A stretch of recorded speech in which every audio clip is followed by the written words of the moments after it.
Good morning friends. आज हम पढ़ेंगे क्लास 12 ज्योग्राफी चैप्टर नंबर 5 जनसंख्या, प्रवास और मानव विकास, population, migration and human development का टॉपिक टाइप्स ऑफ माइग्रेशन, स्थानांतरण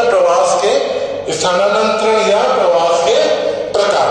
देखिए पिछले वीडियो में हमने प्रवास किसे कहते हैं और साथ ही जो एस्पेक्ट थे माइग्रेशन के और उन एस्पेक्ट के बेसिस पर टाइप ऑफ माइग्रेशन की थोड़ी सी बात करी थी। इस वीडियो में हम लोग टाइप ऑफ माइग्रेशन की बात करेंगे, स्थानांतरण या प्रवास की बात करेंगे और ये जो स्थानांतरण या प्रवास है मुख्यतः क्षेत्र के आधार पर है, रीजनल बेसिस पर हम लोग इस डिवीजन को कह सकते हैं। इसमें पहला जो प्रकार आता है वो आता है इंटरनेशनल या इंटरकॉन्टिनेंटल माइग्रेशन, अंतरराष्ट्रीय या अंतर महाद्वीपीय प्रवास। देखिए अंतरराष्ट्रीय या अंतर महाद्वीपीय प्रवास या इंटरनेशनल या इंटरकॉन्टिनेंटल माइग्रेशन की बात करें तो नाम से ही पता चलता है इंटरनेशनल यानी एक देश से दूसरे देश के मध्य, यानी कि एक country between the two countries और मोर कंट्रीज, ये एक से ज्यादा कंट्री के मध्य होगा, जहां पर व्यक्ति क्या करेगा अपनी आवश्यकताओं की पूर्ति के लिए या अन्य कारणों से एक देश से दूसरे देश के मध्य प्रवास करेगा, एक देश से दूसरे देश के मध्य माइग्रेटेड होगा, या फिर वह एक महाद्वीप से यानी एक कॉन्टिनेंट से दूसरे कॉन्टिनेंट की ओर मूव करेगा, माइग्रेट करेगा और वहां पर जाकर स्थायी रूप से परमानेंटली माइग्रेटेड हो जाएगा, स्थायी रूप से प्रवासित होकर वहीं पर बस जाएगा। जब हम अंतरराष्ट्रीय अंतर्महाद्वीपीय प्रवास की बात करते हैं तो वहां पर जो मुख्य कारण हमारे सामने आता है वो मुख्य कारण है राजनीतिक कारण है, उसके में सामाजिक कारण देखने को मिल सकते हैं, आर्थिक कारण उसमें बहुत महत्वपूर्ण है, क्योंकि आज के समय में जितना भी माइग्रेशन हो रहा है, इंटरनेशनल माइग्रेशन की जो हम बात कर रहे हैं वो मोस्ट ऑफ इकोनॉमिक रीजन के कारण हो रहा है। आर्थिक आवश्यकताओं की पूर्ति के लिए साधारणतः जो है मानव मूव कर रहा है इंटरनेशनली या इंटर कॉन्टिनेंटली, उसका जो मूवमेंट है वो हो रहा है। तो इस तरह से माइग्रेशन की बात हम लोग करते रहे हैं। धार्मिक कारणों से भी माइग्रेशन होता है, धार्मिक कारणों से भी आज तो नहीं, लेकिन जब हम प्राचीन काल की बात करेंगे, एंशिएंट टाइम की बात करते हैं तो धार्मिक कारण महत्वपूर्ण हो जाता है। धर्म के प्रचार प्रसार के लिए काफी माइग्रेशन जो है पूरी दुनिया में हमें देखने को मिलता है। साथ ही व्यवसाय वाणिज्य के लिए, बिजनेस के लिए भी माइग्रेशन हमें देखने को मिलता है। जैसे भारतीय लोग, चीनी लोग, अरब कंट्रीज के लोग अपने व्यापार के लिए यूरोप और अदर कंट्रीज में जाया करते थे। तो इस तरह से हमें कई अलग अलग तरह के एग्जाम्पल्स देखने को मिल सकते हैं। जब हम इंटरनेशनल या इंटरकॉन्टिनेंटल माइग्रेशन की बात करते हैं, इसी वजह दूसरा प्रवास या स्थानांतरण या हम कहें माइग्रेशन का प्रकार है, वहां पर आता है इंटर स्टेट या इंटर रीजन माइग्रेशन, जिसको हम अंतरराज्यीय प्रवास भी कह सकते हैं। अंतरराज्यीय प्रवास जैसे नाम से पता चलता है पूर्व की तरह कि भाई एक राज्य के अंदर होने वाला प्रवास, वो इंटर स्टेट या इंटर रीजन या क्षेत्र विशेष के बीच में होने वाला प्रवास कहलाता है। पर वो होता है एक देश के अंदर ही, है ना, एक देश के अंदर ही एक राज्य से दूसरे राज्य चले गए, एक क्षेत्र से दूसरे क्षेत्र चले गए, इस तरह की बात हम करेंगे। तो अभी हम पहले बात कर रहे हैं इंटरनेशनल या इंटरकॉन्टिनेंट माइग्रेशन की, जिसमें हमारी पुस्तक के अनुसार मुख्य रूप से दो क्षेत्रों की बात करी गई है। तो यूरोपियन माइग्रेशन की बात करी गई है, दूसरे एशियन माइग्रेशन की बात करी गई है। यूरोपीय प्रवास और एशियन प्रवास, यानी यूरोप से जो प्रवास हुआ विश्व के विभिन्न देशों में और एशिया से जो प्रवास हुआ विश्व के विभिन्न देशों की ओर। तो यूरोपियन जो प्रवास हुआ, देखिए उसका सबसे बड़ा रीजन ये रहा कि शुरुआत कुछ समय बाद जब यूरोप डेवलप होने लगा, विशेषकर 12वीं शताब्दी से 20वीं शताब्दी के मध्य, क्योंकि बीच में यूरोप में औद्योगिक क्रांति भी हो गई थी और तकनीक का भी विकास हो गया था। तो 12वीं से 20वीं शताब्दी के बीच में मुख्यतः यूरोप से प्रवास हुआ, और ये जो प्रवास हुआ ये मुख्यतः अगर हम देखें तो उसका कारण जो रहा प्रवास का, वो यूरोप की एक तो बढ़ती जनसंख्या रही। बढ़ती जनसंख्या के अलावा वहां की, क्योंकि जनसंख्या बढ़ रही थी तो संसाधनों पर दबाव बढ़ रहा था, उतने संसाधन उपलब्ध नहीं थे जितनी जनसंख्या थी। तो उस कारण क्या है कि लोगों, क्योंकि तकनीक तो थी उनके पास, तकनीक का डेवलपमेंट हो गया था, तो लोग क्या हुए वहां से अदर कंट्रीज की ओर मूव कर गए, अदर कंट्रीज की ओर माइग्रेट कर गए, ताकि वो अदर कंट्रीज में जाकर वहां के रिसोर्सेज का यूज करके अपना खुद का डेवलपमेंट कर सके। क्योंकि यूरोप में प्रॉब्लम क्या हो रही थी कि यूरोप में टेक्नोलॉजी तो थी, लेकिन क्या हो रहा था कि संसाधनों की कमी हो गई थी। जनसंख्या वृद्धि के कारण संसाधनों की उपलब्धता उतनी नहीं रही थी, तो जीवन स्तर जो था, जो आर्थिक स्तर जो था, वो निम्न होने लग गया था। तो लोग जो है वहां से माइग्रेट करके जहां पर भी संसाधनों की उपलब्धता थी, जो ज्ञात विश्व था उसमें जहां पर भी संसाधनों की अवेलेबिलिटी थी, रिसोर्सेज की अवेलेबिलिटी थी, वो वहां पर मूव करके जाके वहां के रिसोर्सेज का यूज करके अपना डेवलपमेंट करने के लिए मूव करने लगे, माइग्रेट जो है वो लोग करने लग गए थे। तो इससे क्या हुआ कि इंग्लैंड, फ्रांस, जर्मनी, पुर्तगाल, स्पेन, नीदरलैंड, यहाँ के लोग जो थे, क्योंकि उन्होंने क्या करा, सी रूट्स ढूंढ लिए थे, समुद्री मार्ग ढूंढ लिए थे।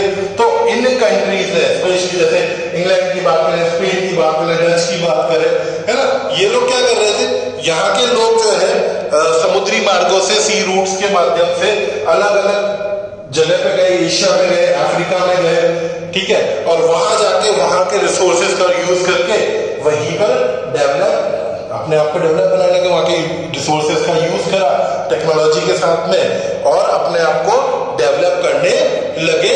इस तरह का माइग्रेशन हमें जो है यूरोप में देखने को मिलता है, जिसमें कि जो यूरोपियन कंट्रीज है वहां से लोग अपनी जो उनके पास में हाई टेक्नोलॉजी थी उसका यूज करते थे, जाके जिन कंट्रीज में वो पहुंचते थे और उसका यूज करके वहां के जो वहां अवेलेबल रिसोर्सेज थे उन रिसोर्सेज का यूज करके अपना डेवलपमेंट करते थे। मुख्य रूप से अगर देखें बेसिकली तो ये जो मूवमेंट रहा ना, ये जो माइग्रेशन रहा, इसमें सी रूट्स का बहुत इंपॉर्टेंट रोल रहा, क्योंकि जो सी रूट्स थे, समुद्री मार्ग थे, और जो जहाज से, शिप से, उनके कारण ही सबसे ज्यादा माइग्रेशन उस समय में, पुराने समय की हम बात करें, उस समय में यूरोप से हुआ। तो सी रूट्स और शिप्स का बहुत बड़ा रोल रहा। जितने भी ऐसे कंट्रीज थे जो कोस्टल एरिया के कंट्रीज थे ना, जहाँ कोस्टल लाइन थी, जो समुद्र तटीय क्षेत्र के देश थे, वो वहां से इस तरह का जो माइग्रेशन था वो सबसे ज्यादा हमको देखने को मिला। तो ये चीज रही हमारे यूरोप से मूव करने वाले लोगों की, जो गए, माइग्रेट करके गए, और माइग्रेट करके परमानेंटली, स्थायी रूप से जो है अदर कंट्रीज में स्टैब्लिश हो गए, वहीं पर परमानेंटली माइग्रेटेड हो गए, वहीं पर निवास अपना करने लगे। तो इसी क्रम में जो यूरोपियन कंट्रीज से बेसिकली जो माइग्रेशन हुआ, वो माइग्रेशन जो था वो दो अलग अलग रीजन में हुआ। बेसिकली सबसे पहले जो बात कर रहे हैं वो था एक तो ट्रॉपिकल रीजन, उष्ण कटिबंधीय क्षेत्र, और दूसरा था टेम्परेट रीजन, या जिसको भी कहा गया शीतोष्ण कटिबंधीय क्षेत्र। ट्रॉपिकल रीजन में जो मूवमेंट हुआ वो सबसे ज्यादा जो मूव करके लोग गए ट्रॉपिकल रीजन में यूरोप से, वो लोग गए एक तो साउथ अमेरिका, इसी तरह नॉर्थ अमेरिका, क्योंकि ये साउथ अमेरिका और नॉर्थ अमेरिका के जो कोस्टल रीजन थे, स्पेशली जो दोनों का ईस्टर्न कोस्ट था, वो यूरोप के नियर था, यूरोप के पास नहीं था। वहां पर अभी तक जो पॉपुलेशन थी वो भी बहुत ज्यादा डेंस नहीं थी, जनसंख्या विरल थी, तो इजी था वहां पर मूव करके जाना। इसी तरह जो साउथ ईस्ट एशिया है, कहां पर मूव करके गए, उष्ण कटिबंधीय क्षेत्र हो गए। साउथ ईस्ट एशिया है दक्षिणी पूर्वी एशिया, एशिया में जो मूव करके गए यूरोपियन, वहां पर वो गए स्पेशली हम कहें कि बागाती कृषि वहां पर उन्होंने जाके डेवलप करी। जैसे यहाँ पर हम लोग बात कर सकते हैं, मॉरिशस की बात कर सकते हैं। हम लोग देख सकते हैं कि मॉरिशस के अलावा जो ये कह सकते हैं साउथ ईस्ट एशिया के अदर कंट्री, थाईलैंड है, वहां पर मलाया, सुमात्रा, जावा, ये जो कंट्रीज है वहां पर वो मूव करके गए। वहां पर जाके उन्होंने तरह तरह के बागान डेवलप करे। तरह तरह के बागान डेवलप करने के बाद उन्होंने वहां पर कपास, गन्ना, गर्म मसाले, तंबाकू, यानी उन्होंने कॉटन की बात है, ठीक है ना, उसके अलावा तंबाकू है, कहवा है, टी है, चावल है, राइस है, इन सब का जो है खेती करी। और इस तरह की जो व्यापारिक फसलें थी, इस तरह की जो व्यापारिक फसलें, जो कमर्शियल क्रॉप्स थी, उनको उन्होंने क्या करा, डेवलप करा, वहां पर उनका उत्पादन करा। और उसमें भी मजदूरी करने के लिए वो अदर कंट्रीज से, स्पेशली एशियन कंट्रीज से, वहां से मजदूरों को लेकर आए और वहां पर उन चीजों का उत्पादन करा, जो है प्रोडक्शन करा और अपना फायदा करा, या ये कहें कि उन्होंने अपना आर्थिक विकास जो था, जो उनका आर्थिक विकास था, वहां पर उन्होंने मूवमेंट करा। दूसरा जो हम लोग देखते हैं वो था टेम्परेट रीजन, शीतोष्ण कटिबंधीय क्षेत्र।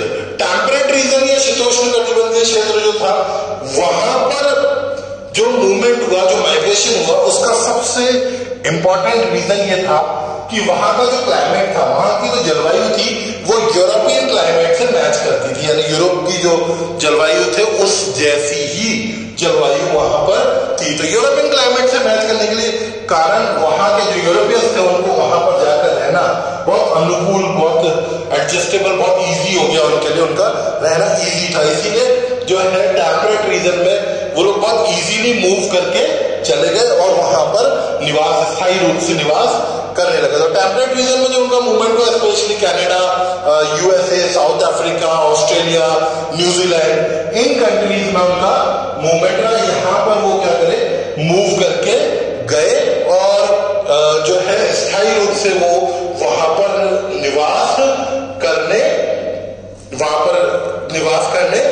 लग गए, स्थायी रूप से बस गए। और इस क्रम में एक चीज और हुई, जो टेम्परेट रीजन में हम जो कंट्रीज की बात कर रहे हैं, वहां पर एक चीज जो है वो सबसे ज्यादा इंपॉर्टेंट क्या हुई, वो सबसे ज्यादा इंपॉर्टेंट ये हुई कि चाहे हम कनाडा की बात करें, यूएसए की बात करें, साउथ अफ्रीका की बात करें, ऑस्ट्रेलिया की बात करें, न्यूजीलैंड की बात करें, वहां पर जब यूरोपियन माइग्रेंट्स गए तो वहां के रिसोर्सेज का उन्होंने यूज करा। यूज करके उन रिसोर्सेज का इतना बढ़िया यूज करा कि इन कंट्रीज को भी as a development country, developed country, उनका डेवलपमेंट करके डेवलप्ड कंट्री के रूप में बना दिया। आज ये सारी कंट्री जो है, चाहे वो अफ्रीकन उसमें बात करें, हम लोग अफ्रीका पूरा हम लोग अनडेवलप्ड जो है कॉन्टिनेंट कहते हैं, लेकिन उसके बावजूद साउथ अफ्रीका जो है वो एक डेवलप्ड कंट्री है। और इसके एग्जाम्पल भी आज हमें देखने को मिलता है कि अगर हम साउथ अफ्रीकन क्रिकेट टीम को देखें तो उसमें हम लोगों को बहुत सारे वाइट पर्सन मिल जाएंगे, गोरे लोग मिलेंगे खेलते हुए। वैसे ये वर्ड यूज नहीं करना चाहिए, आजकल रेसिज्म की बात बहुत की जाती है, लेकिन गोरे लोग हमें देखने को मिलते हैं। वो इसीलिए बिकॉज वहां पर जो यूरोपियंस गए, जो उनके फोर फादर्स कभी किसी समय में मूव करके माइग्रेट करके आए थे, वो आज भी वहीं पर रह रहे और वो भी क्रिकेट टीम में खेलते हुए दिख जाता है। जबकि हम लोग जब अफ्रीका की बात करते थे, वहां के जो नेटिव लोग हैं, वहां के जो मूल निवासी हैं, वो क्या एक्चुअल में कैसे काले हैं, वो गोरे हैं। तो इस तरह की चीजें, ऐसे ऑस्ट्रेलिया की बात करी जाती है, न्यूजीलैंड की बात करी जाती है, यूएसए की बात करी जाती है। यूएसए के जो मूल निवासी हैं उनको हम रेड इंडियंस का नाम देते हैं, जिसको कहते हैं कि रेड इंडियंस अब लगभग खत्म होते जा रहे हैं। और वहां पर एक तरह से वो यूरोप के कारण ही यूएसए का डेवलपमेंट हुआ, ये बात भी कही जाती है। तो ये यूरोप का, अब यूरोप की हम लोग बात करें तो असल में इतना ज्यादा वहां पर माइग्रेशन हुआ कि 1820 टू 1940 ये जो 120 इयर्स थे, इन 120 इयर्स में लगभग 6 करोड़, 6 करोड़ जो पॉपुलेशन थी वो मूव कर गई, वो माइग्रेट कर गई यूरोप से और अलग अलग क्षेत्रों में, दुनिया के अलग अलग देशों में, दुनिया के अलग अलग महाद्वीपों में जाकर निवास करने लग गई। इसके एग्जांपल के तौर पर हम देख लें, जैसे यूएसए की बात कर लेंगे तो यूएसए में कितने यूरोपियंस गए। मैंने कहा कि यूएसए के डेवलपमेंट में यूरोपियंस का सबसे बड़ा रोल रहा। तो वो अगर हम देखें तो 1840 टू 1914 इस टाइमिंग में 5 करोड़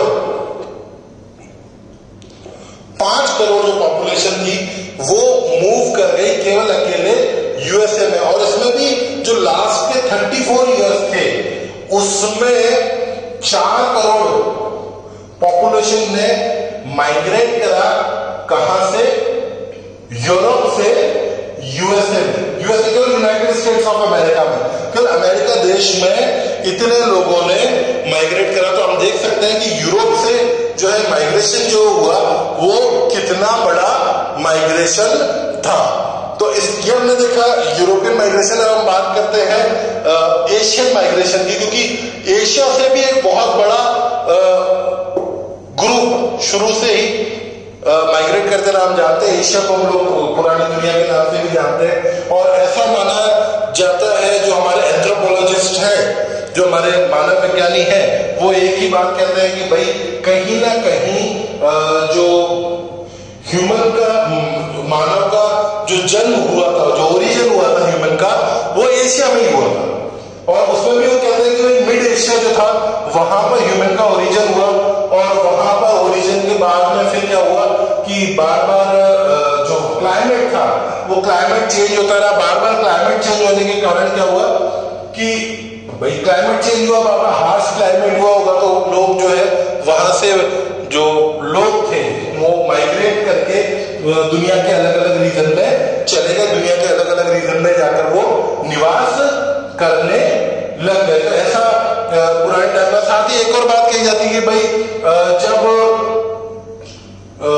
अलग अलग स्पीशीज जो है, जो अलग अलग मानव प्रजातियों का उद्भव हुआ, ओरिजिन हुआ, तो जो पुरानी स्पीशीज थी और जो नई स्पीशीज थी उनमें आपस में खींचतान हुई, लड़ाई झगड़ा जो भी हुआ। और उसके कारण जो नई स्पीशीज थी उन्होंने मिड एशिया से, मध्य एशिया से पुरानी स्पीशीज को बाहर खदेड़ दिया, दूसरे क्षेत्रों में खदेड़ दिया। और वो आसपास के क्षेत्र में जो पुरानी स्पीशीज थी वो अलग अलग क्षेत्रों में जाकर माइग्रेट कर गई, अलग अलग क्षेत्रों में जाकर मूव कर गई। और इस तरह से एशियन माइग्रेशन जो है वो हुआ। परमानेंटली जो है, परमानेंटली वो स्पीशीज जो थी, वो लोग जो थे वो मूव करके अलग अलग क्षेत्रों में चले गए। और ये चीज प्रागैतिहासिक काल से ही होती रही। शुरुआत से ही, प्राचीन काल से हम कहे कि ये चीज होती चली गई। फिर उसके बाद में जो बेसिक रीजन रहा, जो हम आज भी कहते हैं कि एशिया से मूवमेंट का या एशिया से माइग्रेशन का जो बेसिक रीजन रहा, सबसे पहले रीजन की हम जो बात करते हैं वो रीजन रहा जनसंख्या का दबाव। देखो, जनसंख्या का दबाव था, चाहे वो चीन हो, भारत हो, जापान हो, 3 कंट्री की हम लोग बात यहाँ पर मुख्य रूप से एशिया में हम लोग करेंगे। तो एशियन कंट्रीज की जब हम लोग बात करेंगे तो वहां पर हम चाइना की बात करेंगे, हम लोग बात करेंगे इंडिया की, हम लोग बात करेंगे जापान की। तो चाइना, इंडिया, जापान, इन तीनों की हम लोग बात कर रहे हैं। तो चाइना से जो माइग्रेशन हुआ, जो कि आप ये देख लीजिए कि 18th सेंचुरी से ही माइग्रेशन कहीं ना कहीं स्टार्ट होने लग गया था, हो गया था। और ये माइग्रेशन के पीछे एक और चीज है कि इन कंट्रीज के अलावा, चाहे वो इंडिया हो, जापान हो, चाइना हो, इन कंट्रीज के अलावा इनके जो आसपास की कंट्रीज थी वहां पर जो पॉपुलेशन थी, जो जनसंख्या थी, वो बहुत ज्यादा डेंस नहीं थी। वहां पर विरल जनसंख्या थी, कम जनसंख्या थी। तो यहाँ के जो लोग थे, वो चाइना के हो, इंडिया के हो, वो मूव करके उन विरल जनसंख्या वाले क्षेत्रों में, जो खाली जनसंख्या वाला क्षेत्र है, जो जहां पर पॉपुलेशन बहुत कम है, वहां पर मूव कर गए। वहां पर वो लोग मूव करके चले गए थे। तो जैसे चाइना है, चाइना से बहुत सारे लोग जो है साउथ ईस्ट एशिया में मूव करके चले गए। साउथ ईस्ट एशिया के अलावा जो मंचूरिया की हम लोग बात करें, मंचूरिया लोग मूव करके चले गए, कोरिया जो है मूव करके लोग गए, मलेशिया लोग जो है मूव करके गए चाइना से, थाईलैंड मूव करके गए, इंडोनेशिया मूव करके गए, फिलीपींस मूव करके गए, म्यांमार जो है वहां पर मूव करके गए। तो ये आप देखेंगे कि चाइना के आसपास की कंट्री है ये, है ना, उसके अर्जेंटीना आसपास की कंट्री है, नेबरिंग कंट्रीज है उसकी, और वहां पर जो है चाइना में पॉपुलेशन इंक्रीज होने के कारण जो है लोग मूव करके चले गए। इसके अलावा देखिए अलग अलग नीड्स को फुलफिल करने के लिए चाइना से लोग अफ्रीका भी गए, चाइना से लोग अमेरिका भी गए, अलग अलग जगहों पर जो है लोग मूव करने गए। जापान की बात करें तो देखिए जापान एक ऐसा कंट्री है जो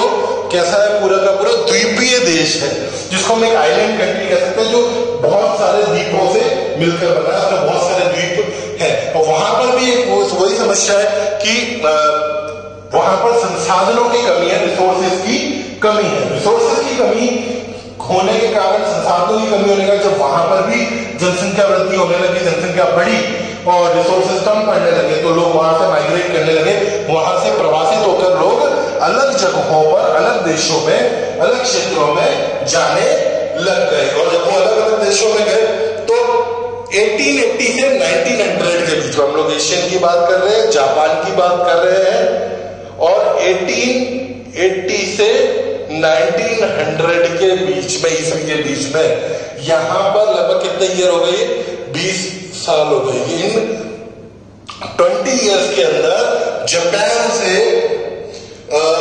मिड हवाई आइलैंड्स, मध्य हवाई द्वीप, यूएसए, कनाडा, ब्राजील, ऑस्ट्रेलिया, उसकी बात करें, उसके साथ ही मंचूरिया, मलेशिया, ऐसे कंट्रीज में जो है जापानीज मूव कर रही है। और केवल इन 20 ईयर्स में 1880 से 1900 के बीच में ही जो है जापानीज मूव करके चले गए। वही भारत की बात करें तो देखो, भारत के लोग जो प्राचीन काल में अपने सीमावर्ती जो क्षेत्र था, जो उसके जो नेबरिंग कंट्रीज थे, वहां पर तो उनका मूवमेंट होता ही रहता था, वहां पर तो उनका माइग्रेशन होता ही रहता था, बिकॉज सबसे बड़ा वहां पर उस समय में रीजन था धार्मिक कारण, धर्म के प्रचार के लिए जो है लोग मूव करके वहां पर जाया करते थे। कहां पर जाया करते थे? अपने नेबरिंग कंट्री को, इंडिया से मूव किया करते थे। जैसे एग्जाम्पल के तौर पर हम लोग बौद्ध धर्म का प्रचार प्रसार कह सकते हैं, जिसके कारण पूरे के पूरे दक्षिण पूर्वी एशिया में, नॉर्थ ईस्ट एशिया जो है, वहां पर आपको इंडियंस देखने को मिलेंगे जो बेसिकली धर्म का प्रचार करने के लिए चाइना, मंचूरिया, मलेशिया, थाईलैंड, यहाँ पर बहुत सारी कंट्रीज है जो नॉर्थ साउथ ईस्ट एशिया के जो कंट्रीज है, वहां पर हमको इस तरह से देखने को मिलता है, जो लोग जो है वहां पर मूव करके इंडिया से गए। इसके अलावा भारत में जब अंग्रेजों का शासन आया, ब्रिटिशर्स का टाइम आया, तो इंडिया से ब्रिटिशर्स के टाइम में बहुत सारे मजदूर गए। जैसे इंडिया से ही वेस्ट इंडीज तक, है ना, वेस्ट इंडीज के जो कंट्रीज हैं अलग अलग, ट्रिनिडाड एंड टोबैगो, सूरीनाम, है ना, इस तरह की जो कंट्रीज है, वहां पर इंडियंस गए। क्यों गए? मजदूरी करने। अंग्रेज जो थे वो क्या करते थे? भारत से मजदूरों को दुनिया के अलग अलग देशों में ले जाते थे, जहां पर उनको खेती करनी होती थी, और वहां पर खेती करते थे। मलेशिया में भी लेके गए, थाईलैंड में भी लेकर गए, ठीक है, तो मॉरिशस में लेके गए। तो वहां पर जो माइग्रेशन हुआ वो मजदूरी के लिए ले जाने वाले लोगों का भी हुआ। आज भी आप देखिए वेस्ट इंडीज में आपको बहुत सारे इंडियंस मिलेंगे जो एक्चुअल में बिहार से गए हुए उस समय के गिरमिटिया मजदूर के वंशज है, जो उस समय लेबर गई थी बिहार से, और जिसको गिरमिटिया कहा जाता है, गिरमिटिया लेबर या गिरमिटिया मजदूर कहा जाता था, उनके वंशज जो है वो आज भी हमको वेस्ट इंडीज की अलग अलग कंट्रीज में दिखाई देते हैं। और कई जगह तो ऐसा हो गया है कि आज के समय वेस्ट इंडीज की बात कर रहा हूँ, मैं मॉरिशस की बात कर रहा हूँ, वहां पे वहां के लोकल लोग कम हो गए, ये जो माइग्रेटेड इंडियंस थे इनके नंबर ज्यादा हो गए हैं। मॉरिशस के प्रधानमंत्री जो है वही इंडियन जो है।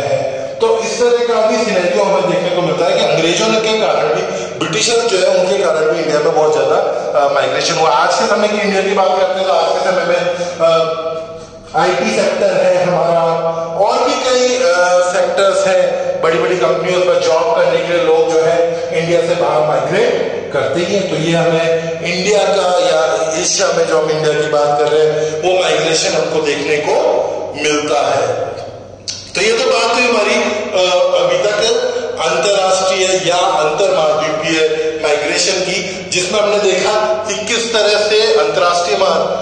जो माइग्रेशन था, जो वो किस तरह से अलग अलग देशों के मध्य, अलग अलग कॉन्टिनेंट्स के बीच में, जिसमें हमने कुछ स्पेशली बात करी यूरोपियन एशियन जो क्षेत्र, यूरोप और एशिया से जो लोग माइग्रेट करके गए थे उनका माइग्रेशन हुआ। अब हम लोग बात करते हैं दूसरा जो स्थानांतरण या प्रवास का प्रकार है, जिसको हम इंटर स्टेट या इंटर रीजन, अंतरराज्यीय माइग्रेशन या प्रवास का नाम देते हैं। इंटर स्टेट या इंटर रीजन माइग्रेशन का नाम हम लोग देते हैं। देखिए, इंटर स्टेट या इंटर रीजन की बात सीधी सीधी है, मैंने अभी पहले भी आपको समझाया था कि भाई एक ही देश के अंदर अलग अलग राज्यों के मध्य या अलग अलग क्षेत्रों के मध्य जो प्रवास होगा, जो अलग अलग राज्य क्षेत्रों के मध्य माइग्रेशन होगा, उसको हम इंटर स्टेट या इंटर रीजन या फिर अंतरराज्यीय माइग्रेशन का नाम, अंतरराज्यीय प्रवास का नाम हम लोग देंगे।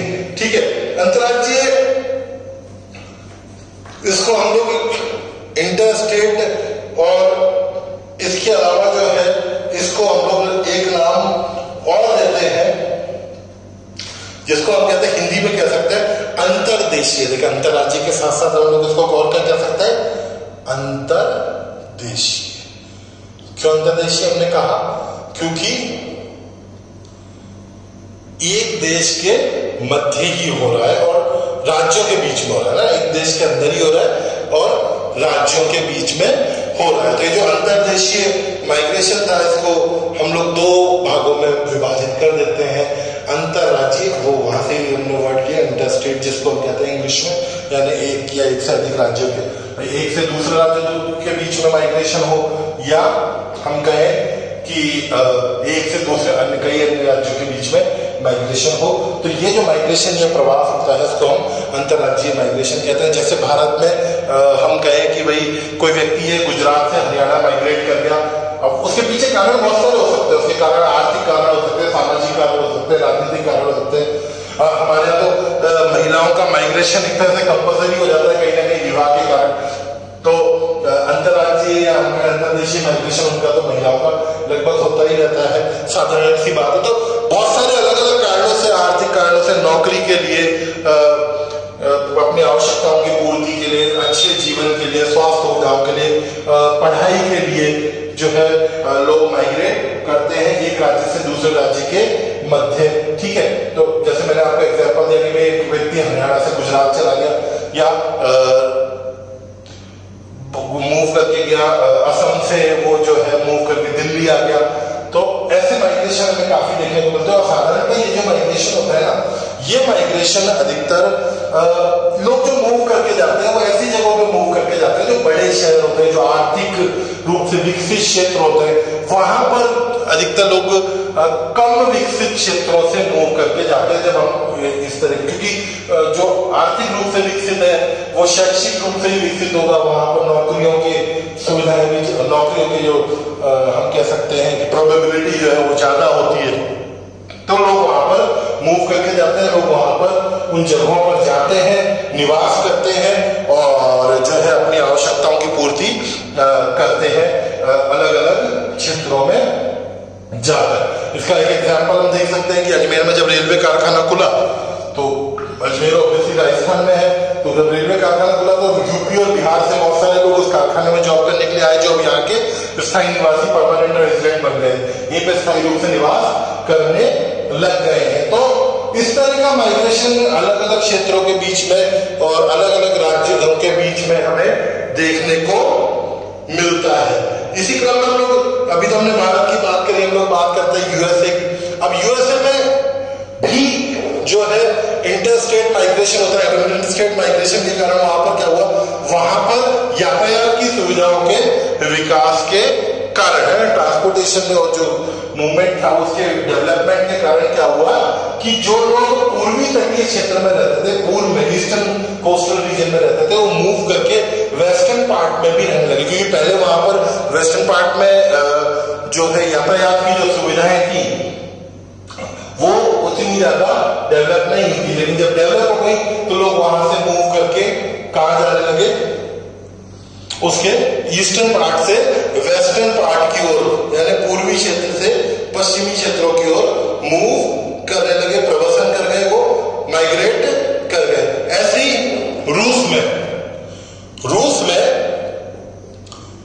1917 की क्रांति के बाद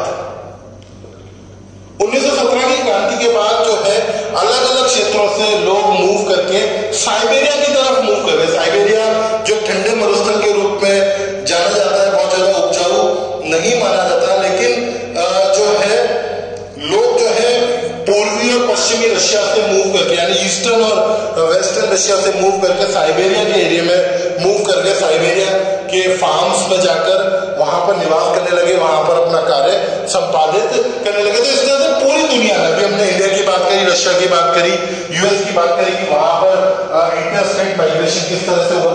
पूरी दुनिया में इस तरह का माइग्रेशन अपनी आवश्यकताओं की पूर्ति के लिए, अपनी नीड की फुलफिल के लिए अलग अलग रीजन के कारण, चाहे वो सोशल रीजन हो, चाहे वो इकोनॉमिकल रीजन हो, चाहे वो रीजनल रीजन हो, रिलीजियस रीजन हो, चाहे वो पॉलिटिकल रीजन हो, उन सब कारणों से इस तरह का माइग्रेशन जो हमें देखने को मिलता है, इंटरस्टेट माइग्रेशन काफी ज्यादा देखने को पूरी दुनिया में हमें मिलता है। इसके बाद हम लोग बात करते हैं लोकल लेवल का माइग्रेशन, लोकल माइग्रेशन, या जिसको हम कहते हैं स्थानीय प्रवास। तो जब हम स्थानीय प्रवास की बात करते हैं तो ये तो वही है कि एक ही क्षेत्र में, एक ही भाई राज्य के, एक ही जो है स्टेट के बीच में अलग अलग जो डिस्ट्रिक्ट्स हैं उनमें माइग्रेशन, जैसे जयपुर चले गए, जयपुर से जो है बीकानेर चले गए, बीकानेर से जोधपुर चले गए, इस तरह का जो माइग्रेशन होता है वो अधिकतर लोकल या स्थानीय माइग्रेशन कहलाता है। इसके अंदर गांव से शहरों की ओर जो माइग्रेशन होता है, भाई अजमेर है, अजमेर के जो गांव है वहां से व्यक्ति मूव करके शहरों की ओर आया, इस तरह का जो माइग्रेशन होता है वो भी इसी के अंतर्गत आता है, जिसे हम लोकल माइग्रेशन या स्थानीय प्रवास का नाम देते हैं। तो ये हमारा जो है मुख्य रूप से, अगर हम बात करें स्थानीय माइग्रेशन की या लोकल माइग्रेशन की या स्थानीय प्रवास की, उसका जो कारण हमारे सामने आता है, उसका एक कारण हमारे सामने सबसे बड़ा सामने आता है, और वो है या तो व्यक्ति अपनी नौकरी करने के लिए, आर्थिक आवश्यकता को पूरा करने के लिए मूव कर रहा है, या फिर व्यक्ति जो है वो पढ़ाई के लिए, स्टडीज के लिए जो है मूव करता है। जैसे गांव से लोग शहरों में नौकरी करने के लिए आते हैं, गांव से लोग शहरों में पढ़ने के लिए भी आते हैं। मुंबई का हम एग्जाम्पल ले सकते हैं कि मुंबई में उसके जो अलग अलग उपनगर है, हमने ठाणे का नाम सुना होगा, है ना, ठाणे से कोलाबा है, मलाड है, अलग अलग उनके उपनगर है, वहां से 100 से 200 किलोमीटर लोग रोज जो माइग्रेट करके अपनी जॉब करने जाते हैं और फिर वापस आ जाते हैं, अप डाउन जिसे हम कहते हैं वो करते हैं। हम लोग अजमेर की बात करें तो अजमेर से लोग मूव करके जयपुर जाते हैं, जयपुर जाके और अपना जॉब करके जो भी वर्क है शाम को वापस अपने घर आ जाते हैं। तो इस तरह का जो माइग्रेशन है वो हम लोग क्या कहलाता है, वो लोकल या स्थानीय माइग्रेशन हम लोग कहते हैं, जिसमें लोग प्रतिदिन, ये देखिए अभी तक हमने जो माइग्रेशन की मोस्ट ऑफ बात करी है ना, चाहे वो इंटरनेशनल या इंटरकॉन्टिनेंटल की बात हो, इंटरस्टेट या इंटर रीजन की बात हो, यूरोपियन हो, एशियन हो, ट्रॉपिकल रीजन का हो, टेम्परेट रीजन का हो, अलग अलग कंट्रीज का हो, वो हमने मोस्ट ऑफ जो बात करी वो परमानेंट माइग्रेशन का है ना, स्थायी रूप से व्यक्ति जाके वहां पर निवास करने लग गया। लेकिन यहाँ पर जो लोकल लेवल की हम बात करें, ये परमानेंट माइग्रेशन नहीं है। यहाँ पर मोस्ट ऑफ जो माइग्रेशन होता है, मोस्ट ऑफ, है ना, यहाँ पर जो मोस्ट ऑफ माइग्रेशन होता है वो प्रतिदिन के बेसिस होता है, एवरीडे बेसिस पे होता है कि भाई सुबह गए शाम को आ गए। इस तरह का माइग्रेशन यहाँ पर स्थानीय स्तर पर हमको देखने को मिलता है। तो ये हमारा जो है स्थानांतरण या प्रवास या माइग्रेशन के टाइप्स जो थे, प्रवास के प्रकार जो थे वो होते हैं। और इन सबको देखने पे एक ही चीज पता चलती है कि अलग अलग तरह से, अलग अलग कारणों से, अलग अलग क्षेत्रों के बीच में हमें माइग्रेशन जो है वो देखने को मिलता है।